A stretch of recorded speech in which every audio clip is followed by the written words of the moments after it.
Please subscribe my channel. She told me she needed some space and that she'd be home by Sunday evening. I just nodded, didn't argue, and didn't ask anything.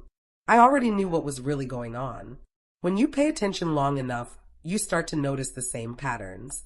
The sudden boost in confidence, the secrets hidden behind claims of needing independence, the name she never mentioned directly. She left on Friday afternoon, pulling her suitcase behind her with ease, smiling like she had finally won her freedom. I watched her leave without running after her down the driveway or calling out. Pleading would only have made her feel stronger. Instead, I sat at the kitchen table and felt a calm certainty grow inside me. It wasn't rage or envy, it was clear understanding. When someone leaves to be with another person, they think the whole story is about getting away. They forget it's also about what happens next. I didn't follow her. I didn't send any texts. I made one simple choice. If she was going to vanish for the weekend, I would let the truth come back to the house in her place. I didn't confront the man she was with. I didn't threaten him or demand answers.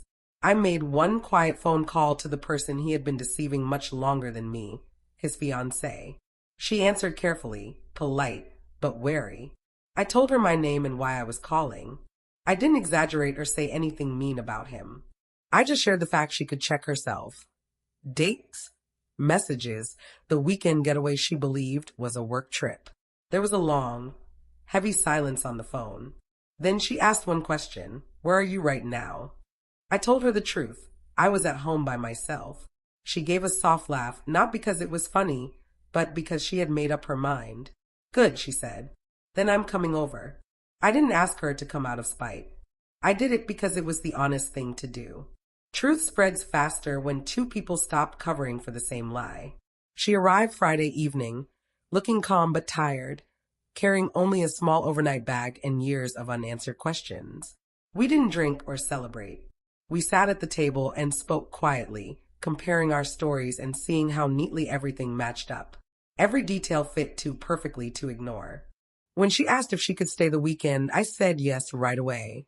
Not to embarrass my wife or create drama, but because I wasn't going to keep the house empty and quiet for someone who had chosen to be somewhere else.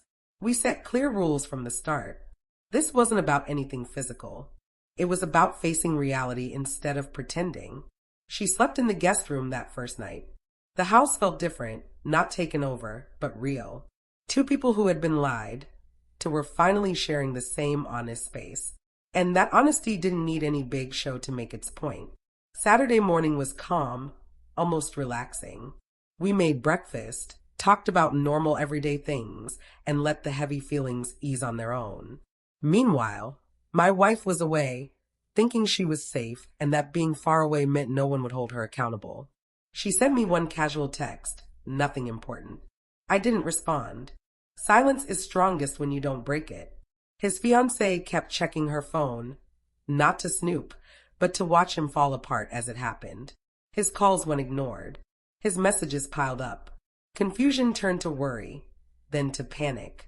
By the afternoon, he was sending a rush of excuses she hadn't even asked for. That's when she decided to move into the master bedroom.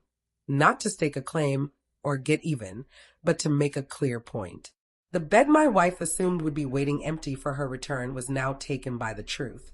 That choice shifted everything. Lies can't hold up once reality takes their place.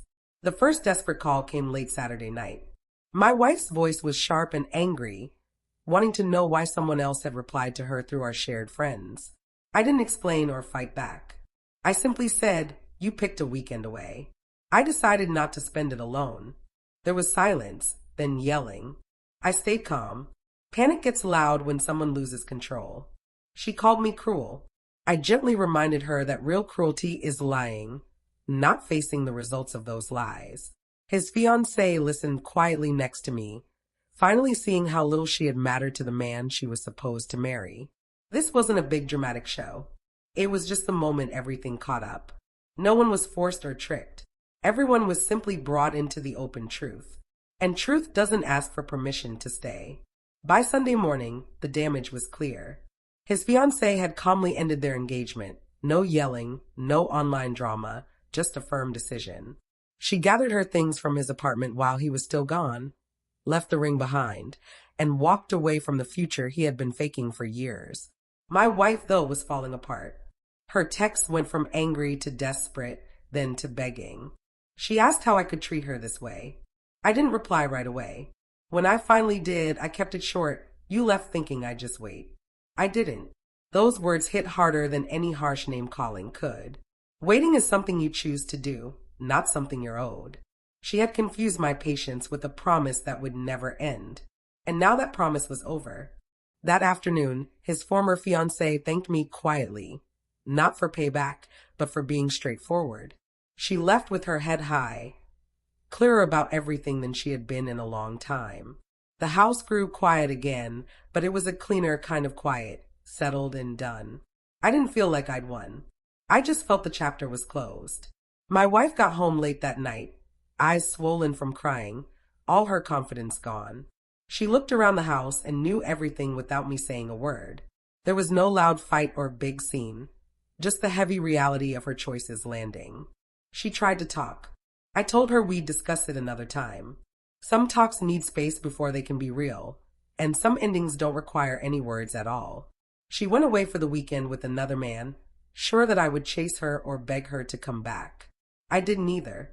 I made one phone call and let the truth settle into my home. Having his fiancée stay the weekend under my roof wasn't about getting revenge. It was about making things even. Everyone involved learned the same thing. Freedom without honesty doesn't last long. I never raised my voice. I never made threats. I simply stepped back and let reality take over. And sometimes that's enough to change everything completely.